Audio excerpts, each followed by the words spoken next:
Okay, looks like we're starting. So, yep. You want to go first, Ayasantusika? Hello, everyone. I'm Ayasantusika. I'm Maya Chitananda. And we live in California, and you can maybe see the redwoods behind us. We have them all around our cabin. We live in the mountains. Um, yeah, and it's quite lovely. And we're happy to hear your questions. So this evening, we're delighted to have with us Aya Chitananda and Aya Santusika. So as usual, please type in any questions you have, and they'll appear on the screen, and the two venerables will answer them. And I see there's several questions already, so we'll start displaying questions in the order they're received, and see what sort of answers they provide.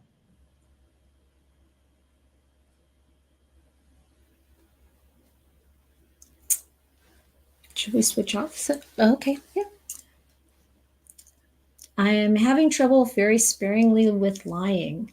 Most recently, I lied to avoid embarrassment and to avoid getting a family member in big trouble. Any advice? Yeah, I think it's important to really, and you may have already done this, really reflecting on the problem with lying, that people won't trust you. And there's always so much tangle that can be created, how to, speak to those people in the future about that event and all of that. So, one thing to do is to practice what it's like to not say anything about stuff. You don't have to necessarily answer questions. And also finding ways to say things that are true, but you don't have to say everything. So omitting information is not lying, especially if it's something that is really someone else's issue. Like if it's your family member and they're doing something or they don't want something being told, then you can say maybe you should talk to them, or you can say it's not for me to say. You can even say I can't really say, something like that. It's wonderful that you're asking this question because it shows that you don't want to lie. It doesn't sound like it's really a habit, so that's good. But you can be maybe more creative in how you respond. And if you're really truthful, it feels so much better. And even if you start to say something that's not right, it's really helpful to stop in midstream as soon as you realize it and go back and say, well, that's not quite correct. This is really what's happening. And in terms of embarrassment, of course, whatever we might be embarrassed by might also be something to work on, because if we're really keeping virtue, then the other things we might be embarrassed by really aren't that important, like whether it's our looks or our health or our whatever, it's like, it's okay. You don't have to tell people things if you don't want to. You have anything to add? No, it sounds good. So yeah. I hope that's helpful. I think we'll go to the next question.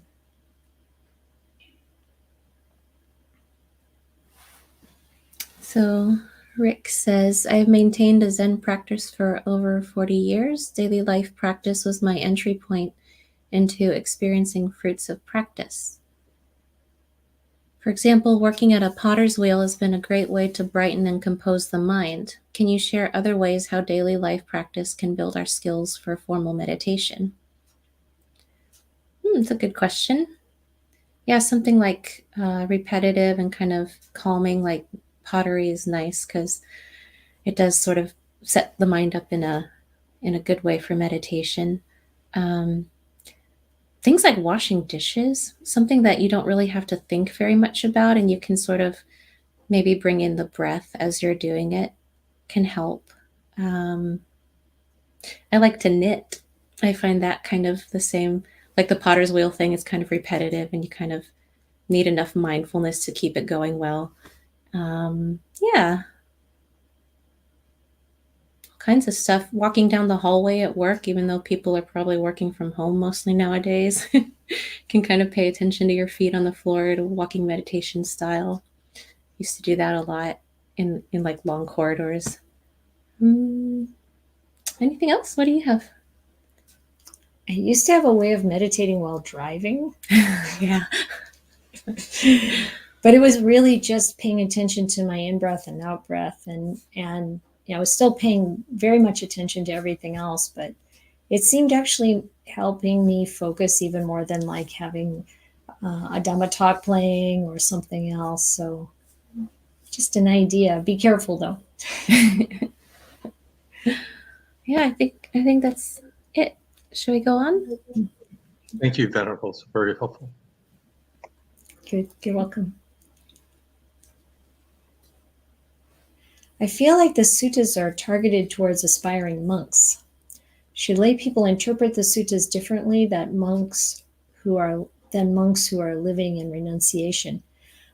This is a really good question because, of course, much of the Pali Canon, the Buddha seems to be addressing the monks, but in actuality, there were probably lay people there as well and bhikkhunis there as well. And so I think it's best to try to bring the message of the suttas really into your heart and into your life, and then you can adjust it according to your lifestyle a little bit. But it's amazing how much of it really applies when we are willing to really take it in. And we can do a lot as lay practitioners. I mean, lay people got enlightened. It's clear in the suttas that that's possible, and if not fully enlightened, going really far, just like monastics can. And so we really do need to follow the advice of the Buddha in all of its aspects. But it may be just a little bit different. I mean, like when the Buddha talks about how we should relate to our robes and our food and our shelter and medicine, and just think about how that translates into lay life, that we're not so concerned about our housing. I mean, we want to be stable and have a good roof over our head, but maybe it doesn't have to look perfect or something like that. Or, maybe we don't have to be too concerned about what we eat as long as it's healthy, that kind of thing. I know when I was a laywoman, I kind of just used 2 different outfits alternating each day just to try out what that would feel like to not have this kind of like access to a closet full of clothes. And just see how it feels, try things and see how it feels, and see if it helps the mind settle and let go of desires. So it's just one example, but I hope that's clear. Basically, the answer is yes to both parts. Yeah, interpret it a little bit differently, but also take it first and foremost just as it is, and see if it makes any kind of sense in your life. Anything to add? No, it's pretty good. I mean, I think my feeling is the Buddha would probably approve of the minimalist movement stuff. Sounds like good renunciation for anybody to practice. Mm-hmm. And there are suttas specifically geared towards lay people too. You can kind of look around and find those if you're interested. What's that? The one in the Digha Nikaya? Yeah. Sigalika Sutta. I think it's number 31 or something in the Digha Nikaya. Mm-hmm. It's all about advice to lay people. But even his advice to lay people sets you on the path to full awakening. So, yeah. Don't. Sometimes some of the things that we find in the suttas are a little bit hard to understand, or maybe we're not quite at the place where that's the right thing for us at that moment, and then just come back later to it. Read the things and take in the things that are inspiring and touch you. Thanks for your question.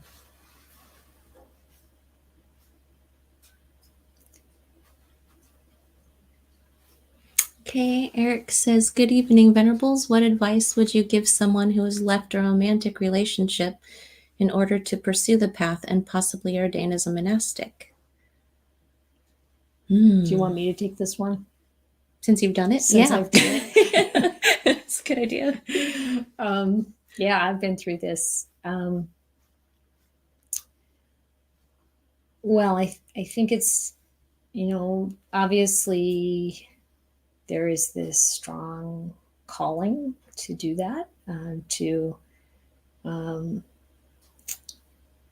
pursue the path and check out monasticism and hopefully have a good relationship still with the person that you split up with, and really appreciate that, and hopefully they can appreciate to some degree the noble action that you're taking. And it's really real love, real caring for each other means that we really want the best for the other person.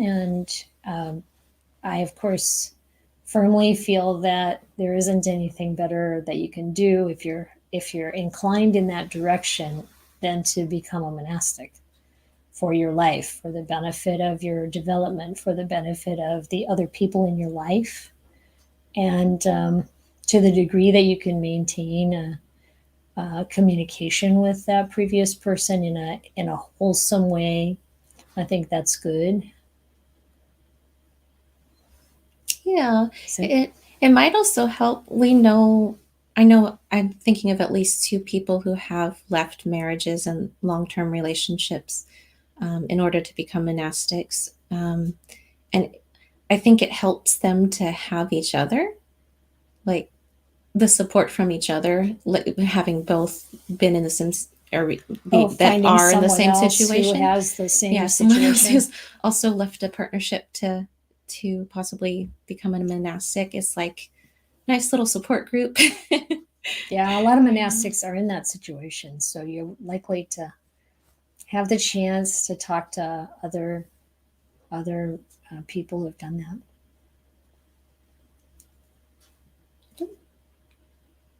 Thanks for your question. One. Oh, Rick again. Why don't you take this one? Maybe. Can you share some reflections on skillful versus unskillful ways of helping those in real need? Can you suggest any suttas on this topic? Well, I'm thinking of this one lady who we met years ago that decided to give a lot of money to someone who was homeless and a drug addict, and he kept coming back again and again wanting more money. That is not the most skillful way of helping someone in real need. Like it requires a little more wisdom and a different approach to helping them than just giving away money. So something more skillful might be trying to help them get into a rehab program or something. But yeah, that's what comes to mind with this. Maybe what kind of real need matters. If someone's needing like psychological help and you're not equipped, you're not capable of helping, then trying to help them find good resources might be good instead of giving them maybe not the best advice yourself that you can come up with. Yeah. What kind of suttas? Do you have anything else to add? Yeah, I've found for myself that sometimes, because it's so hard to know what the person's real story is, and sometimes it's really helpful to go through really reputable agencies. So like we were involved with Buddhist Global Relief for quite a while, and they had partners who understood the situation that the people were in and could give to them in the right way. So for example, there was one organization that was helping people who are desperately poor in Cambodia and other places like that, and they didn't give money for people to buy food. They gave rice, and it was easier to make sure that they would actually feed their family and not spend the money on something else. And so sometimes a really good organization can be the best place for people to get help.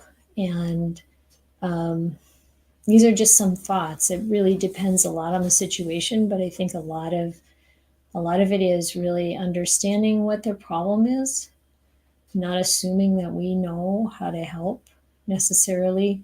It's really good to talk with people who are in that same kind of situation and just get a sense of, what would really be, as I had said already, what's going to be really helpful. It takes wisdom. It's not wise to just give things without an understanding, I think. I And can't think of suttas, suttas, yeah. I mean, the Buddha talked about, the relative merit of who you give to and that kind of thing, but I don't recall specific suttas about helping those in need.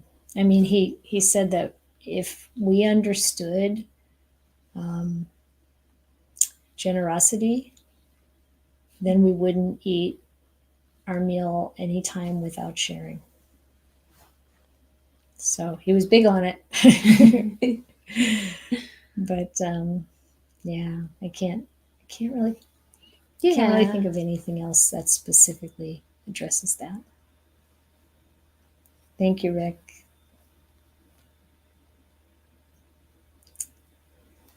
Hi, my name is Nilsa. Is this my turn? I'm interested in Buddhism and I don't know where or how to start. I've read some books, but what else should I be doing?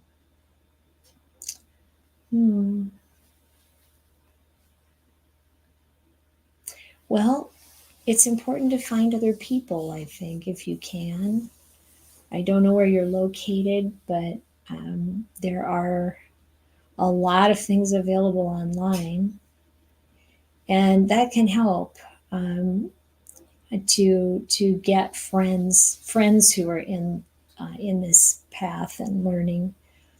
It's really important to practice, and for that, again, it's helpful to have the guidance of a teacher if you can. But following the advice, I don't know what kinds of books you're reading. I would really recommend reading something like Bhante Gunaratana's Mindfulness in Plain English, or some things like that. I'm kind of partial to the books by monastics. Some of the things you might find on the website of abhayagiri.org or amaravati.org. And yeah, I think connecting with a group, and you could go and try something out. I mean, I know the pandemic is kind of putting a damper on a lot of the gatherings, but the benefit is you can tune into anything around the world, really. I would really recommend listening to Dhamma talks by, of course, the monastics at Empty Cloud, also Ajahn Brahmali or Ajahn Brahm. If you could just go on YouTube and type in their names. It's Brahm and Brahmali. I find them really uplifting and very clear. And of course, there are lots of others. The reason I'm so interested or promoting the monastics is because they do a lot of times really stick to the Buddhist teachings, and there certainly are many other talks and teachings by lay people that are good, but if you want to get a really good solid understanding of what the Buddha said without other things being added in, I think the monastics might be more likely to do that. Hope that helps, and I hope you find peace and happiness. Thank you, Venerables, for that excellent discussion of possible resources. I did want to also add, just for that person, I saw that their name they have, I want to die as their name. I would also encourage them, if they're feeling that way, to seek help. The National Suicide Hotline and other resources if they're feeling in a state that they do want to do something to hurt themselves or someone else. But also thank you for those excellent lists of wonderful resources in the world of Buddhism. Yes. Thank you for saying that, Anagaraga Jens.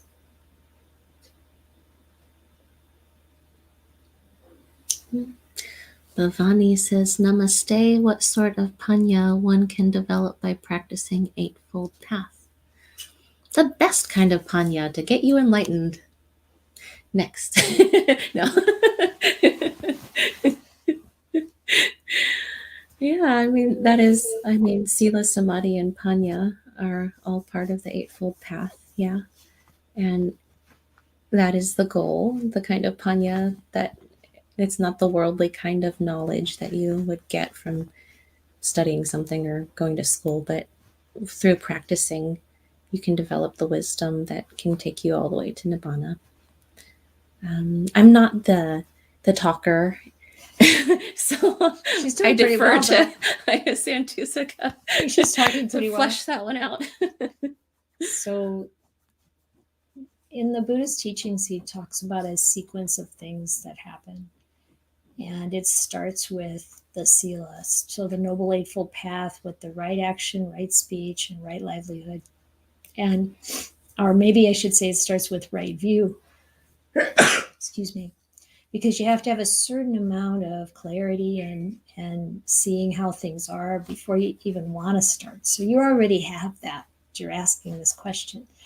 And then when we refine our speech and basically the 5 precepts to start, and then we refine it more and more in our actions and our thoughts, then we are preparing the mind to really develop meditation. And as we develop meditation, we should focus on the joyful feelings that arise because of meditating. And when we feel those joyful feelings, when we become very relaxed and our mind becomes settled, then wisdom arises. It doesn't come just because we want it to. It doesn't come through rational thinking. It comes through being still and letting that wisdom come through from a deeper place in us. Or whether it's in us or not in us, I don't know, but it comes from something deeper that we can't access directly by wanting to. And so that's the kind of wisdom that gets developed. And it's just like Ajatananda said, it's the best kind because it really shows us the real truth of the way things are. And that is so important.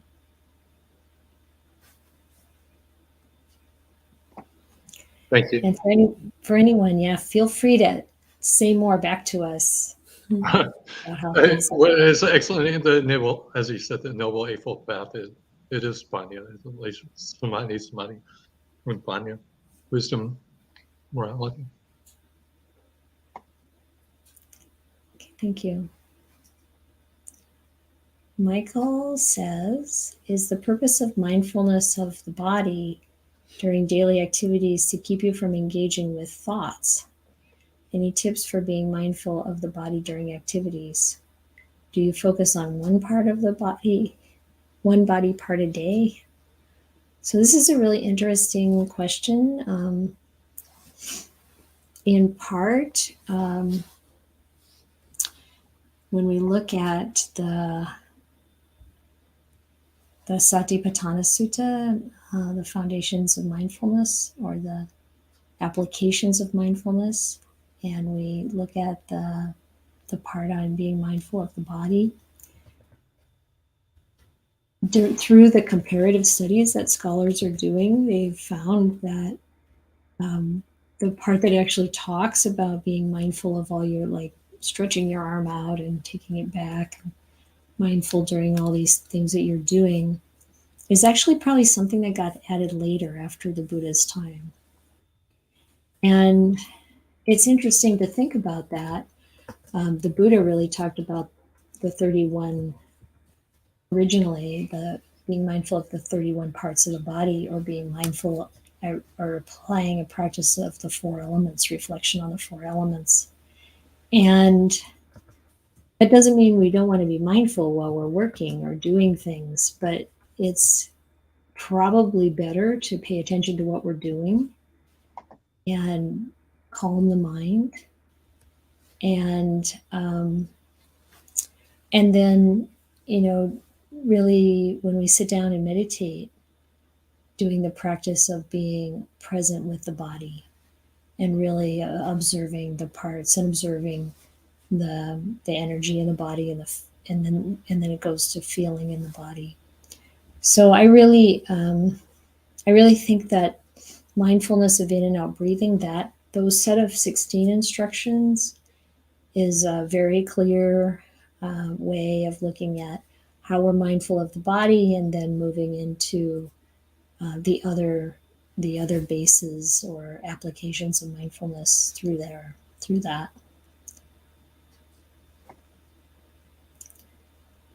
I hope that's not disappointing. Thank you, Venerables. I'm going to post another question. Jordan posted this question earlier. Let me post it so you can look at it and maybe recap it. I don't know if he missed your responses earlier. Okay. Jordan, did you hear this before about the lying?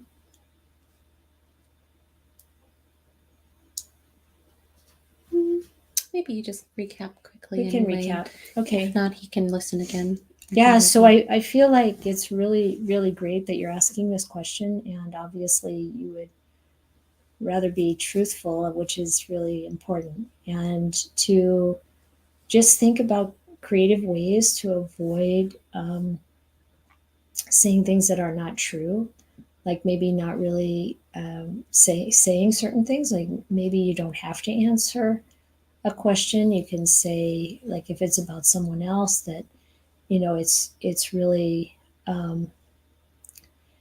it's really not your responsibility or to say, or something like that, that they should talk to the other person. Okay, so this question is actually a little different than the first one.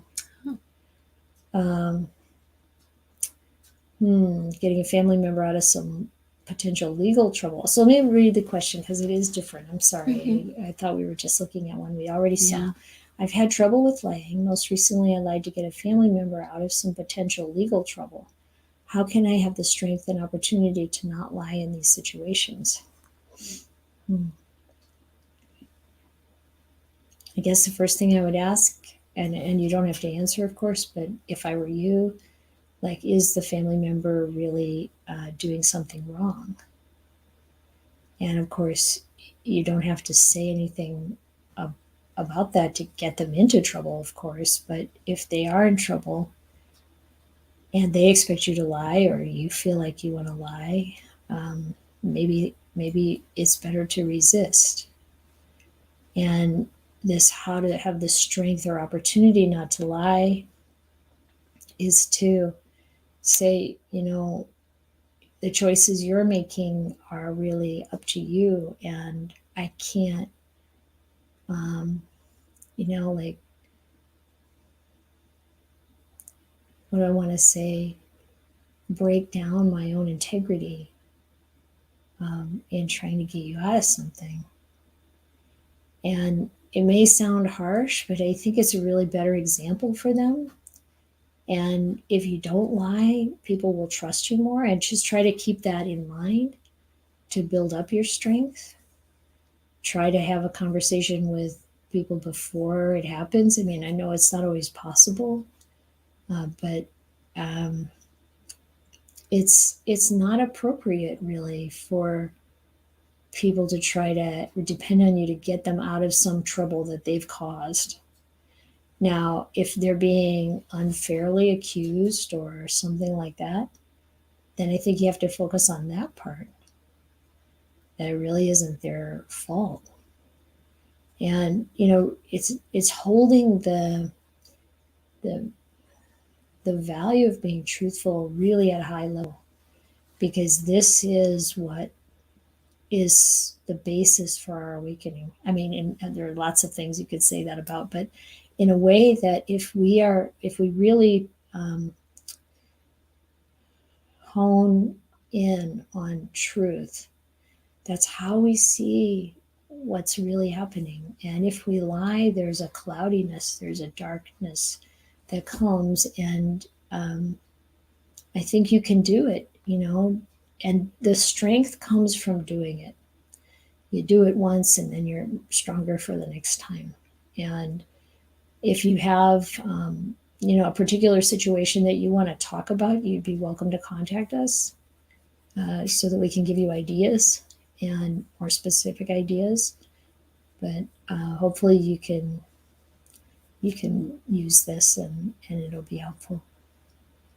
And I do like your earlier answer too, of like trying not to say anything if you don't absolutely have to. Like if you're not sitting in front of a judge who's making you answer a question, if you can try to avoid answering it at all, that can be good. Thank you. You're welcome. And lots of thank yous from other people that you've already answered. Eric, thank you. Rick gives his appreciation for your answers.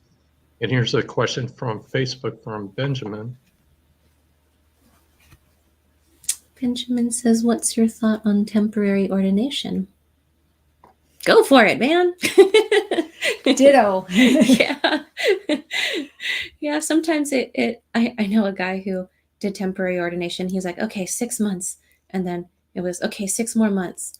Okay, 6 more months. And he's been a monk for like 8 years now. So if you try it and you like it, great. And if you know you have other obligations in your life where you do want to just spend a more prescribed amount of time doing it, it's still good for your practice and your mind. So I say go for it. You want to add anything, Aya?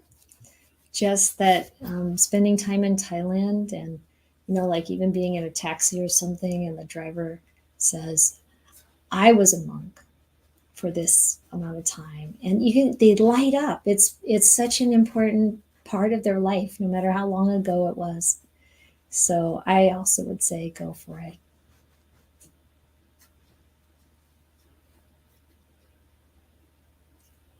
Thank you, Benjamin. I wish you all the best in your holy life, no matter how long it lasts, and may you carry every bit of what you learn with you through the rest of your life.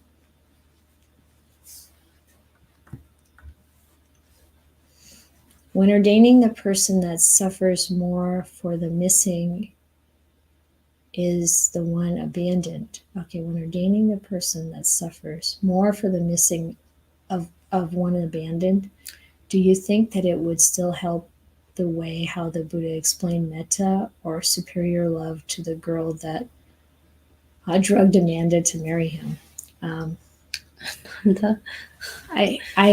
The story in the suttas, if I think we have the same story, is that there was this story you're talking about may have come from the commentary and may not actually have happened, but there was a story of a bhikkhuni who wanted to kind of seduce Ananda, and he was on to what was happening, and he talked to her very directly about the body and about craving, and she really came around and totally apologized and got the message.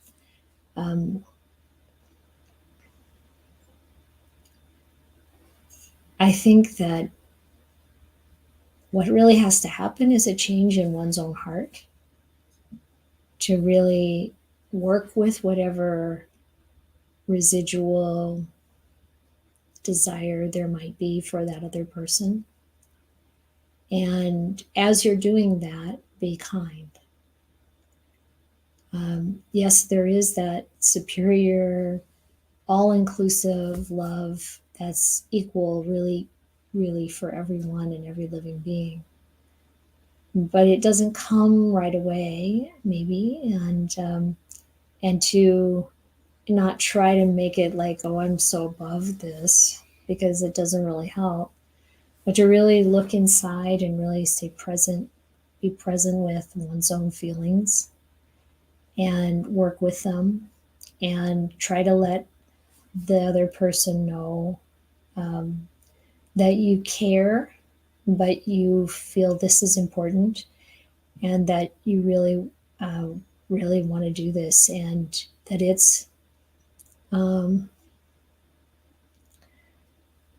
a noble endeavor, and it really will help everyone in your life as you develop. And the reason I know this is because I've seen, over the 20 some years of monastic, being around monastics a lot, and being a monastic, is you can see how, if they stick with it, how, if they've gotten past 5 years or 10 years or 20 years in the robes, they just have so much to share and so much good to give, that's what's in store for you if you stick with it. And these feelings of love and desire, they go away. They come and go, and just working with that will help you, and trying to just be kind. That's what I would say. I mean, it is, the Buddha. Well, it's okay. I kind of said it already. Sorry, Anagarkayans.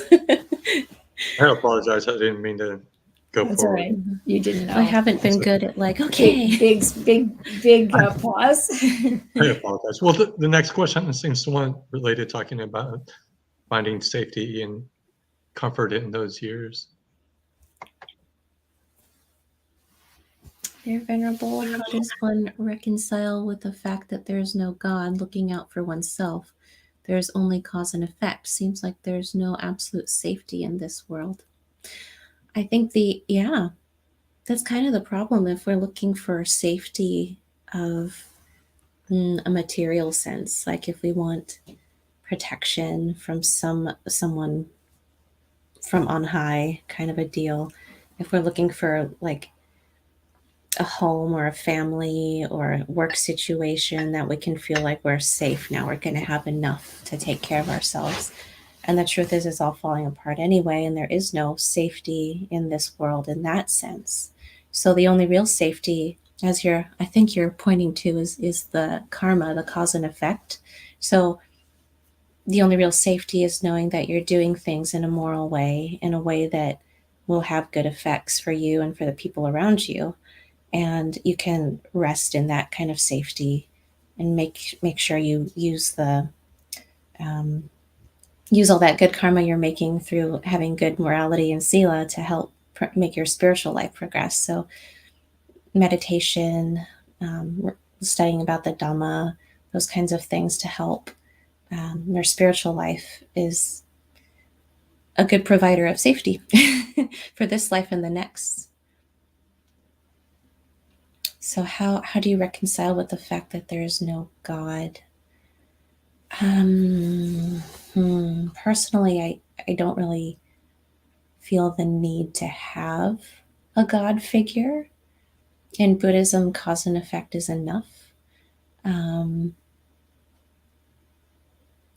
It makes more sense to me to think that my own actions are what's going to have an effect on my own life. And if there's some kind of God that has a greater plan, I look at people who have disabilities or are born in really bad situations, and I cannot imagine a kind, loving God doing that to someone just because it's a test or something. Like sometimes I hear this from growing up Catholic. This was kind of a thing people would bring up, is like, oh, God is testing my family. He's testing my faith. And it just doesn't compute in my mind. So I don't know. I don't feel a need. I guess reconciliation But the fact that there is no God doesn't really occur to me. Yeah. What would you say, Aya? Yeah, I mean, I had a lot of faith even as a Christian, and when I found Buddhism, it really helped answer unanswered questions like the one that Ayachitananda just brought up. Like, if you have an all-powerful, all-knowing, all-present deity, divine God, then how can they let the things happen that happen? And actually starting to look at that and understand that that the Buddha's explanation of the way things work is actually true. I didn't take that on faith. I just learned it, and the faith developed because I found in my own exploration that the Buddha was correct. And when one, whatever questions we have, if we hold them open and we hold what we're hearing from the actual words of the Buddha, which I would say is the early scriptures, and if we, or the early discourses, I should say, if we hold what we don't know yet directly, kind of in a provisional acceptance so that we explore them, those ideas, then we do come to the right conclusion. Like one great monk, Ajahn Panya, I met him in Thailand, he said that if you really explore the idea of God, you will come to the right conclusion, but you have to really explore it, like, what is God really? And in my own sort of investigation and all of that, what I realized is that I wanted God to be there because that really solidified my sense of self.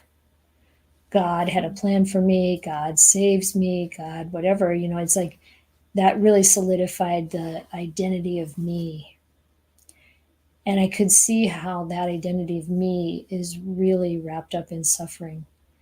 And when I have that kind of self out in front, then there's so much suffering. And so you just keep digging and keep looking. And there is no absolute safety in this world. That's absolutely true. Like I was saying, it's like, and that's okay, because the safety there lies in what she was describing. And there's this one sutta that I love that talks about, it's entitled Powers. It's in the numerical discourses. It's actually in the Book of Nines, number 5, and it talks about 4 powers that eliminate 5 fears.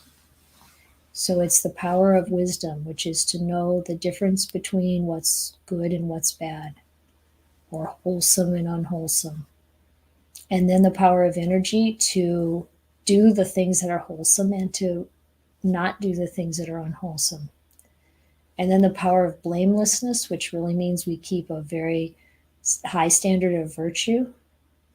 And the power of being able to sustain favorable relationships. So you have friends, you have community that you can depend upon and rely on, and you take care of each other. And that those 4 things, if we develop those 4 things, we never have to be afraid of losing our livelihood. We never have to be afraid of feeling timid or afraid when we're in a group of people.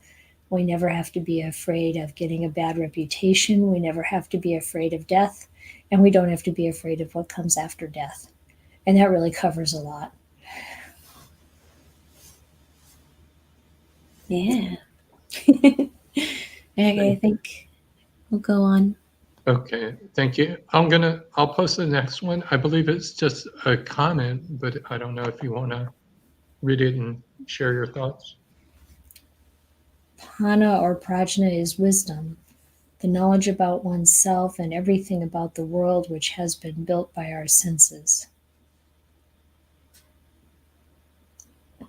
Well, Panya, it's actually Panya or prajna, is a lot more than that. It's not just what we take in with our senses externally. It's also what arises in deep meditation. And I would say that that's not the same. I mean, we could say, well, yeah, but the mind is a sense and the objects of the mind, but it comes from something deeper. So there's realms beyond this world. Many of them are sense realms, but there are those that are not. And Nibbana is not part of that. And so what we really eventually realize, if we stick with it, is Nibbana. So it's going to be a lot more than what we get from our senses. Thank you. I'll post the next one. It's two parts, so we'll start with this. Kristen says, is non-dualism an awareness of interconnection or the actuality that there is a universal consciousness? Or neither? My friend asked me this, and I shared that the Buddha did not state yes or no either way, but point to a truth that can only be realized with deep insight and meditation. Yeah. Jens, would you go back to the first part, please, if you can? Non-dualism and awareness of interconnection. Yeah, I'm not that familiar with the concept of non-dualism. I see it more in Mahayana teachings, but I think you're right, Kristen. The Buddha doesn't really talk about a universal consciousness as such. It's not really the point. I kind of like the second part of your question. If Jens would pop that back up, please, too.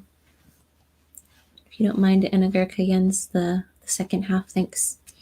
Let's say yes or no either way, but point to a truth that can only be realized with deep insight and meditation. I think you got it, Kristen. I think that's pretty good. Good answer. Yeah. Do you have anything to say about non-dualism? I don't think about non-dualism much because, like you said, it's not really in the Buddhist teachings. And I think that we can easily get kind of caught up in ways of perceiving the world or thinking about the world that really aren't all that helpful. The Buddha never overstepped what could actually be observed. And it's amazing, like even when he talked about how his mind was so powerful and he could go back so many eons of his own rebirths, and yet he never says what happens at the beginning. He says there's no discoverable beginning. And he doesn't say there's no beginning. There's no discoverable beginning. And so he never oversteps what can be actually observed. And that brings, over time, studying the things that he actually said, brings so much confidence and solidity. And it looks to me like you're on that track. Mm-hmm. Yeah, I like how it really isn't just semantics. It's not like he's just playing with words. He's being very accurate. And I like it. Like you're saying, it's like, it's dependable. It feels reliable. It's like, okay. Yeah. Anyway. Ready for the next one? Aislinn says, I know it's recommended to practice metta meditation often, but when and how often should we practice the other three? Well, they all have their situations and they're all important, I think. So definitely make time for compassion and appreciative joy and equanimity. I've really been thinking a lot about appreciative joy lately, and I find that you can really practice it just in your life as you see goodness, anywhere that you see goodness, and really bringing a feeling of happiness because of it. So be happy when people take precepts, be happy when people are generous, be happy when, good things are happening, and putting some attention on that is so helpful as we go through our life. And, compassion, of course, it really is applicable when there are others who are suffering and we want that suffering to end. So I think, it's very situational, and equanimity too is really is really best when, if someone is doing something unwholesome, then we have equanimity. That's what equanimity applies. So that we have a stable mind, even though we know that they're causing themselves and possibly others problems. We don't have any influence, perhaps, on that situation. It's their choice. And we remain stable. And of course, equanimity goes a lot further than that in the whole practice of the Dhamma. But I think metta really is always helpful everywhere, and it really is a basis for the other three. But use the other three when the situations arise. You think of someone who's struggling, bring up compassion. You think of someone who's doing something good, bring up appreciative joy. You see someone doing something bad, bring up equanimity. Yeah, like looking for it, like looking for the opportunity to practice when the Brahma Viharas, like you said, like metta is kind of your default mode. Abide in that metta, kind of as much as you possibly can, and then like look for the opportunities in your life to practice the other ones, like actively seeking out, hey, Brahma Vihara. And one of them's always applicable, so you can do it like constantly 24/7. Well, at least while you're awake. When you start practicing a lot, I bet you'll even do it in your dreams. Okay. Thank you, Venerables, for some very practical and beautiful advice. Okay, Rick says, though I have made progress in other areas, I typically feel what I do have accomplished, etc. Okay, is not enough. How can we develop contentment when we feel driven to acquire more than our basic needs? We were just talking about this this afternoon. Ties in well with the last question. We were talking about mudita and how having mudita can help you become more content over time. It's sort of like counting your blessings in a way, maybe, or counting the blessings of other people too. And yeah, the spirit of renunciation is good to help develop contentment. It's like, what do I really need? And the own your own self, like your inner lack that you might feel, is a good thing to address. Whatever it is that is feeling like you haven't done enough, like it's not enough, and working with that feeling. It's really what's at the root of all of it, I think, is like, what am I trying to protect? What do I feel I'm lacking and why? And kind of working with that, working with the root feelings of them, like kind of in meditation, when you've gotten to a nice state, bringing up the topic somewhat and sort of contemplating it, letting the feelings arise, and try to see if you can get any like insight into what those feelings actually are. I mean, you might notice during the day, oh, like, yeah, that's not enough. Oh, I wish I could have done better. Oh, whatever. And then remembering that maybe in your meditation and sort of bringing it up and working with it then might be useful. I'd just add one thing. I think Ajahn Pasano recently said to me, when you ask the question, did I do enough? The answer is always no. So just don't do it. Don't ask the question. It's like, there's no end to it. There's no end to it. And if you realize anything that you see in life that there's no end to it, just set it aside. It's not going to be helpful. Yeah. There's no end to any of this. It's not so easy, but yeah. Think about that and maybe you can, okay. Thank you. I love that response. It's an excellent response. And lots of thanks. I'll post one thanks from Gita, who says thank you. Many thanks from a lot of people. And here's a question. Oh, you're very welcome. And here's a question from Michael. Okay, Michael says, in your opinion, what is the dividing line that makes a person a Buddhist? Well, the one that I think is very practical is taking the precepts. the 5 precepts and trying to live by them. But actually, in Thailand, they'll say that if you don't do that, you're not even a human being. So it's a basic bar, but that's enough to start, and that's what I would say. Yeah. I don't know, confidence really helps. Saddha, like not faith per se as the translation, but I like confidence better. It's like you do see the value of the Buddhism. Some people are drawn to Buddhism in some ways, but they are also drawn to other spiritual kind of practices and sort of techniques. And you know, it's not that those are bad, but would a person consider themselves Buddhists or not?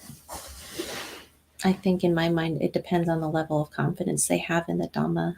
So, yeah, it's kind of subjective. Yeah, I like the objective answer. Did you take the precepts yet? Keep the 5 precepts. Yeah. Yeah. Okay. And this is one of our last questions. I'll post this, and I definitely encourage anyone to ask any other questions that they may have. Okay. Dear Venerable, how does one reconcile with one's own shortcomings when following the precepts? Especially when the verbal habits are so strong, you only realize you got angry after one explodes. Yeah, that's a good question. I think reflecting on what you've done is important and good. Seeing where you fell short, not to beat yourself up over it, but to kind of be clear about it and be aware and encourage yourself to, like, okay, next time, make a plan for next time a similar situation arises, and kind of be like, okay, next time I want to do it this way, and sort of think about things. And like I said earlier, if you're lying or something, you can stop yourself halfway through when you realize, oh, that's not good. I better, catch myself now. And if you caught yourself too late and it's afterwards, then reflecting on it is important. And none of this is like, to the God question, nobody's going to like punish you for this later if you don't do it right. So yes, there's karma, and you can improve that by doing better as you move forward, kind of water down anything unwholesome that you've created. So, and the nice part about getting angry and saying something in anger is it's not necessarily breaking a precept. It might not be right speech, and it's good to work on it ahead of time, but it's not the precept of lying. So there's a plus. But yeah, sort of seeing what led up to your outburst of anger, trying to like go back in time and like see like, okay, this is what triggered me.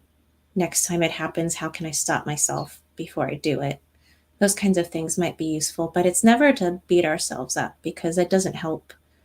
It doesn't help us. It doesn't help whoever we've affected by breaking our precepts. It just kind of discourages you, and then you kind of give up on trying to keep them sometimes. Some people just get too frustrated and they're like, ugh. So, yeah. What would you say, Aya? I like Ajahn Brahm's AFL method. So we all think it's the American Football League, but actually it's acknowledge what we did and forgive and learn. And it really speaks to what Aya was saying, just being aware. And as she said, we can stop ourselves, like if we feel those feelings, if we start to learn what it feels like as we start to get angry, what happens? Maybe we feel a tightness in the chest, or something. If we start to be present and aware, so mindfulness is really super helpful, and being aware of like where we're going with this current situation, and then just take ourselves out of it for a minute. I mean, even if you say to the other person, I need a minute, even if you have just go to the bathroom, whatever it takes, get a little space. Ajahn Jayasara once said, put a wedge of awareness between that trigger and the reaction, and then you have a better chance. And it gets easier the more you do it. It gets really easier, and it changes us. It really changes us to bring us to be more gentle, more kind, more thoughtful, and not pushed around so much by the circumstances we find ourselves in. Yeah, sometimes having someone to talk to about it is helpful too. Like as monastics, we have sort of confession time with each other. If we've broken a precept, we can talk about it and help work through what we want to do next time. And then having somebody reflect back the encouragement, like, okay, this is with the AFL method is like, okay, forgive yourself. And here's the learning part we're going to discuss and try to see how we can do it better next time. Yeah. So spiritual friendship is good. Yeah. Good luck with that. It's great stuff. It really changes our character when we keep it up. Thank you. And Sue did follow up. He was asking what suttas regarding that.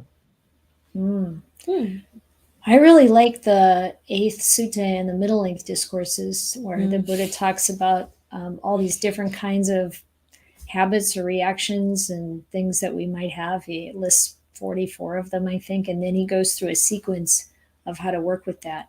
It does take some digging in to see, because he talks about, if you have a tendency to get angry, not to say that you do, but most people have anger come up sometimes.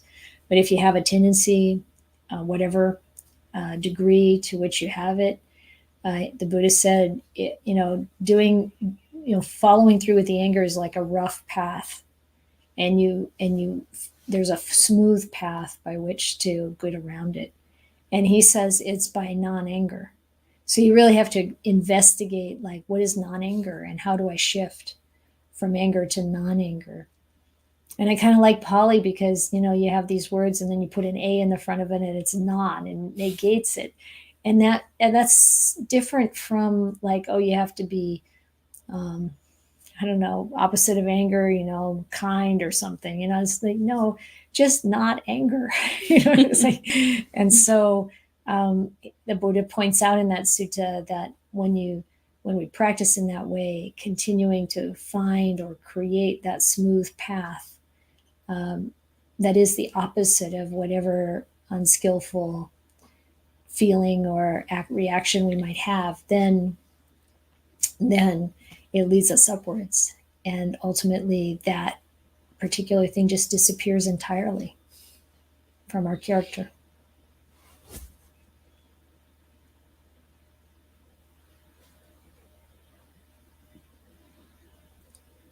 More questions. Okay. Smith says, considering loving kindness is mentioned by the Buddha far, far more in the sutras than breath meditation, why is this not more emphasized? I don't know. I think it's pretty heavily emphasized in the Theravada tradition, at least, or the early Buddhist texts have, as you say, mentioned metta quite a bit. So I don't know. You mean but it mentions the breath meditation a lot too. Yeah. I don't know. Why not? Yeah, I think like the Anapanasati approach to meditation is mentioned a lot in the early suttas, and I don't think it's not an either or. Maybe sutras is different. Maybe in the Mahayana tradition it emphasizes one more than the other, and we just don't know. Yeah, that's possible. Yeah, but in the early Buddhist teachings, we see a lot of encouragement to use breath meditation, and a lot of encouragement to use the metta and the other Brahma Viharas, and they're both helpful in different ways, and they can both lead us to really refined states of consciousness and wisdom.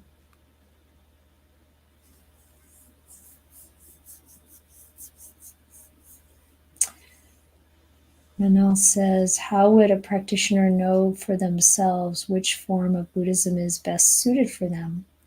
What are the criteria one would evaluate? It seems to me like a lot of it's karmic.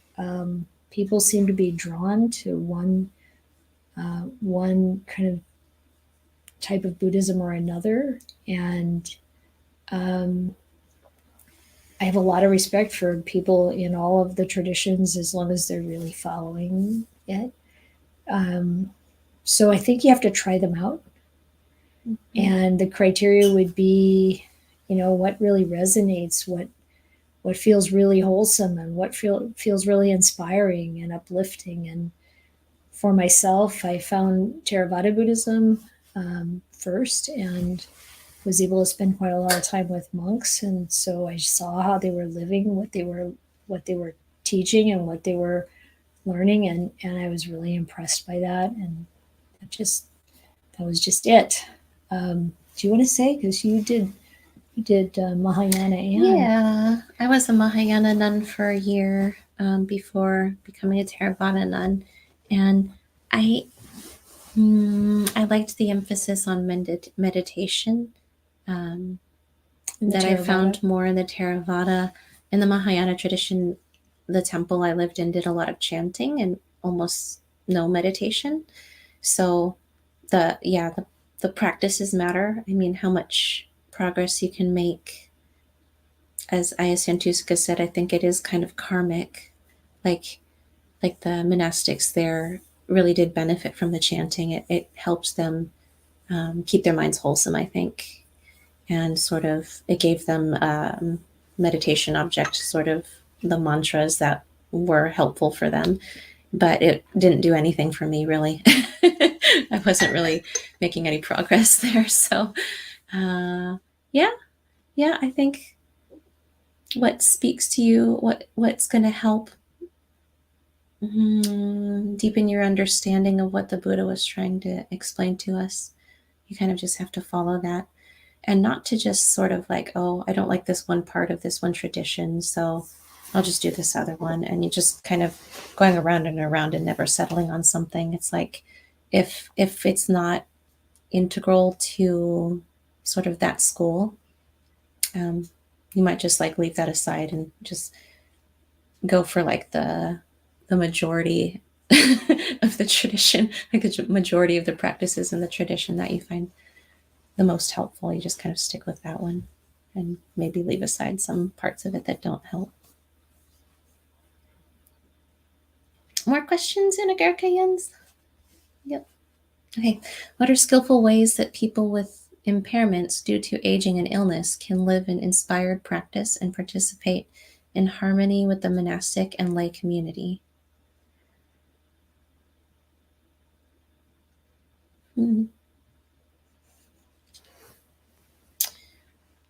I don't know. I mean, I guess it depends what kind of impairments. I mean, nowadays it's kind of nice that so much is available online. If you can't get yourself to a monastery or a meditation center or something, you can still practice online with spiritual communities or even just friends online. You can meditate together. You can, send offerings if you want, or you can start your own group if you want. And I guess it really does kind of depend on what kind of impairments in a way. But yeah, you can almost always still meditate, even if, like, I hear stories about monastics who are kind of, they've really aged and they don't have much of their mental faculties left, but they're just still very happy. And you can tell that there's still something operating because they've had so much practice, that beneath the surface of whatever kind of physical ailments they might have that prevents them from sort of looking like and acting like the other people at the monastery, the practice is already so ingrained that it is very inspiring to see their mudita and see their kind of inclination towards the wholesome and towards the Dhamma, like wanting to listen to Dhamma talks, wanting to talk about it, even if like 5 seconds later it's nonsense, but the inclination is still there. So I still kind of find that inspiring myself. But yeah, we have some people coming to our groups with some impairments, and they just ask for help in whatever ways that are helpful for them to be able to still participate and still feel included. And I find that inspiring, like learning to ask for help in a way that isn't like it's a joy for others and it's not a burden. So that's kind of cool too. I think that's all I got. You have anything, Aya? I agree completely. And I think you can, like, oh, yeah, if everybody's sitting on the floor and you want a chair, ask for a chair, and or whatever. We've had people come. That one gets the cushy chair, and we just, he participates as anyone else. And we all have limitations. The limitations in all our lives keep changing, and we need to be, I think, determined enough to do what we can. And yeah, I think everything you said was great.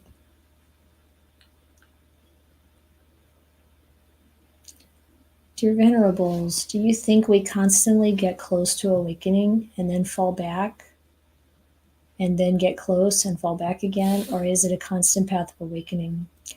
I think it does. It does kind of go back and forth, even for someone who, say, experienced stream entry. I think there's still kind of you kind of get pulled into something worldly or something else, and you pull back again. And it's like until our defilements are completely eradicated, we're going to experience this.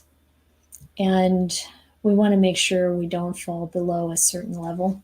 So not doing things that are immoral, but making sure that we keep at it. And then, 2 steps forward, 1 step back, or some years it's 1 step forward and 2 steps back, but it's okay. Just keep going. And sometimes we don't really know how much change is really occurring under the surface. And maybe even others can see that there is an improvement over time. So yeah, don't be worried too much. It's not a steady, like, okay, you keep going and you're just going to go up, up, up, up, up, up, up. There are all kinds of obstacles in the way, and that's okay. That's part of our learning too.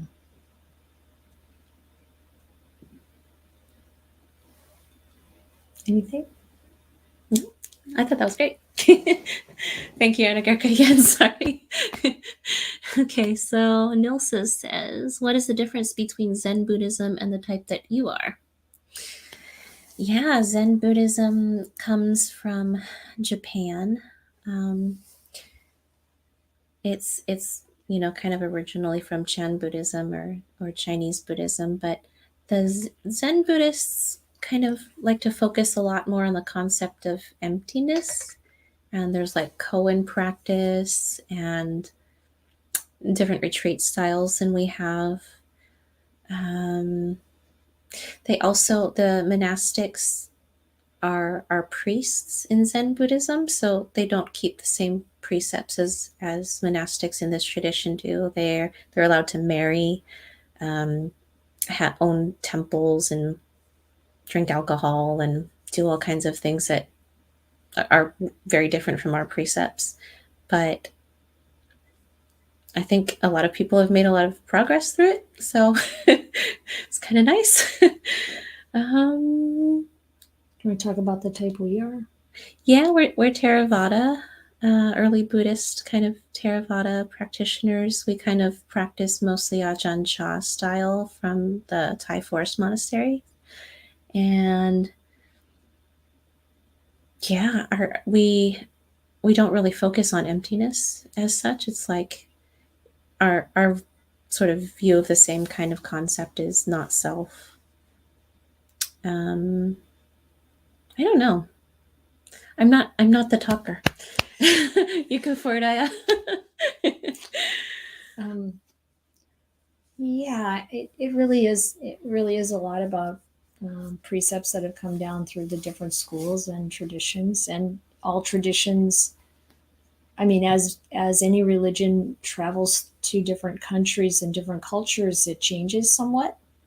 So you will find changes, and like kind of like we said before, to a different question, you try it and you see how it feels. If you go to a Zendo and you meditate there and it's just the most amazing thing and you love it, then do it. And find people who are really living according to the tenets of the religion. And and so we're Theravada, but we really focus not on the Abhidhamma, not on the commentaries, but on the early scriptures, on the early suttas of the Buddha. And we don't handle money. We try to live according to what the forest monastic style is more. So that's kind of in a nutshell. Hope that's useful.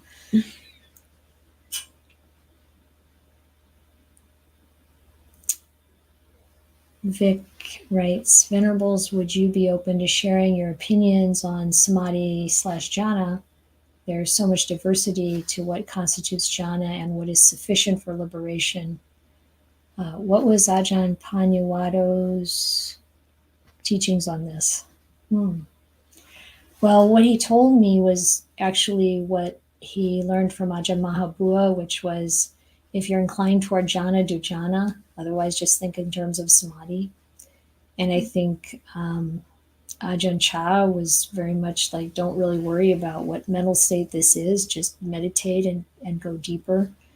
Ajahn Ganha, who we visited recently a few times, not real recent, not since the pandemic, but I asked him, how deep does the samadhi need to be? And he said, not that deep. So that's not to discourage. He was really encouraging to really practice and develop samadhi. As one monk said to us recently, most ajahns, most teachers tell you to get your samadhi together. And samadhi is a kind of jhana, or you can call jhana samadhi. That is kind of the definition of samadhi in some places in the texts. And so I think the main thing about it is to not get caught up in where am I in this process, or what have I got? Because that's a very deep pitfall with selfing, and really put your effort into being diligent with the practice and, being able to let go. It's how much you realize that brings us to liberation, and how much just all the desire and craving for the world goes away. So these sequences the Buddha talked about of, starting with sila and developing, piti and sukha and passaddhi and samadhi and, all these things. And then what happens after that? It's realizing the way things are and letting go. The interest in the world just dissolves, and, you come to a place where the truth of the way things are, and then you realize that and I wouldn't worry about the opinions. Just do it, find out for yourself. And then you'll know how much is needed. And every bit of it that we do helps our life and helps our mind and helps establish a beautiful path. So that's what I'd say. I think, the Buddha didn't really describe it in very much detail. And whether that's because people at the time already understood it well enough, or whether it's because the Buddha didn't want to say that much about it, I still think it's genius, because it's like he didn't really want us to check boxes, it seems. It's not about hitting all the marks and making sure, okay, I did this and I did that. I'm able to do all the things by the books, because it might turn into the attachment to rites and rituals. It might lean that way, and that's missing the point entirely, right? So just as Aya Santuska said, just seeing where you are is enough. Like doing the practice and deepening your meditation as deep as you can. If you overshoot, great. It doesn't matter. When you come out of the overshooting, you're going to have a time to contemplate and really work on the inside. So it's okay. But I also felt very encouraged by Ajahn Ganha saying, like, it doesn't really have to be that deep, because once you come out of the deep state of meditation, that's where it matters a lot, I think, for making progress and understanding insight. Yeah, he talked a lot about having sati, samadhi, and panya all the time while you're working, while you're doing anything. And then that leaves the question of what kind of samadhi is that while I'm doing the dishes or writing a newsletter or whatever, and so it's about consistency to a large degree, I think, and just keep going. Okay. Okay, I've noticed that the hindrances become stronger as chronic physical pain becomes more intense. Do you have a skillful way to overcome pain as a way to reduce the hindrances? Yeah, we were talking about this earlier too. Is the Buddha doesn't really, we don't see in the suttas him saying just slog through the pain and just fight it out and just sit there until you die, kind of an attitude. So, yeah, get up and stretch if you have to. Do walking meditation if you have to. Try to get as comfortable as you can so that you don't have to move.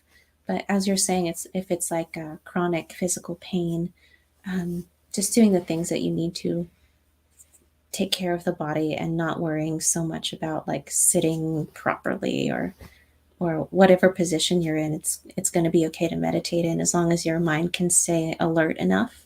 Then it's fine. If you have to lay down and meditate to get comfortable, just make sure you're not too comfortable so that you fall asleep too much. But just work with the body in any position that you can. I'm not sure if it's like, overcoming the pain. If it's a chronic thing that you have all the time outside of meditation anyway, trying to get help with it is good, of course. But they also have like mindfulness-based stress reduction techniques to help work with the pain that you can do in meditation. And Aya Santuska took a training class, so maybe you should talk about that if you want to. You may already know about that in BSR. It's also available online now. And people do report that their pain decreases, and it has a lot to do with mindfulness of the times when the pain is not there. So pain is not consistent all the time. And the more we focus on, oh, this pain, I don't want this pain, then the more we suffer. And sometimes the pain doesn't really ever go away, but our attention to other things can help, instead of being so connected to the pain. Sometimes we can even understand that we're not the body by working with pain. And so it is a challenge, but it's worth really working with it. And when we find the hindrances increasing, take whatever time you can to really be present with your body and your mind in a way that helps to calm things down. Okay. Thank you, Venerables. I know we're getting close to time. We have 2 more questions. Is that okay? Oh, yeah. All right. In your understanding of stream entry, is it a meditative attainment of cessation, nirodha, or is it a cognitive restructuring, or not a meditative attainment? And not. It's not really a meditative attainment. It's a realization. You see in the suttas that people entered the stream just by listening to the Dhamma, even sometimes by teaching the Dhamma. It's not necessarily something that happens in meditation. it is definitely something we precondition by exploring the Dhamma deeply and practicing meditation.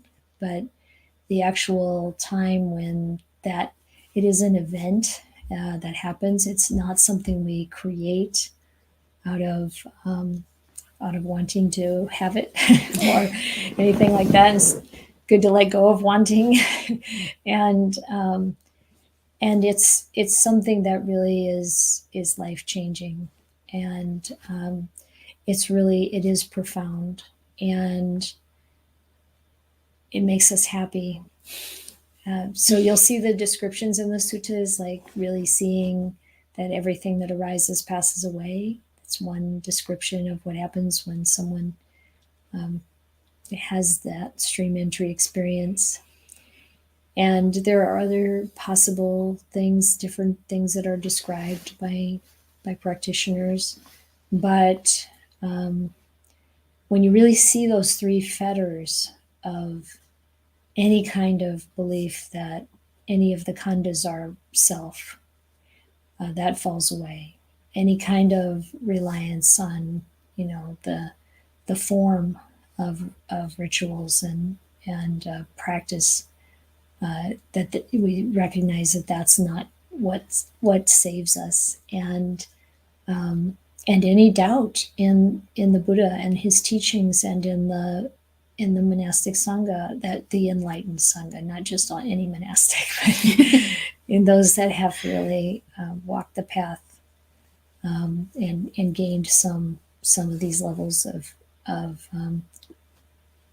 sort of meditation, not meditation, but levels of awakening. Then you can have confidence that, yeah, this has happened, but it's good not to overestimate, because that can really impair us. Sometimes people come to us and say, oh, this teacher said that, these things that happened to me in meditation, it all, adds up to stream entry. And the person is behaving in a way that's arrogant.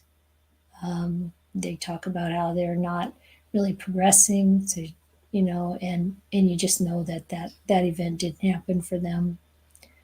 And that really holds them back. It really messes people up to have that kind of thing. So don't pay attention to what other people think of your attainments. But yeah, it's not really a meditative attainment. It's the meditation is laying in the causes, and so are all the other things, keeping the precepts. If you want your meditation to be good, if you want to realize things, we got to really purify our virtue, and all of the aspects of the path help. Really digging into the three characteristics. Is this permanent or impermanent? Is this suffering, dukkha, dissatisfaction or satisfaction? Is this self or not self? Those kinds of reflections, looking at everything that way in the world, everything about our body, everything about our mental states. And these are the kinds of things that prepare us for, that other shoe to drop. And I think it's something you said made me sort of look at the viewing it as a cognitive restructuring is not really quite the best framing either. It's not just cognitive. As I was saying, you could cognitively check off boxes of like, oh, I don't believe in this. Oh, and sort of check all the boxes of the definition of stream entry, and it's still not quite there. It's more of a realization than just an understanding or a reframing of how you view the world. So, yeah, just to mention. Okay, last one, right, Anagarika Jens? It is the last question. Okay. Thank you.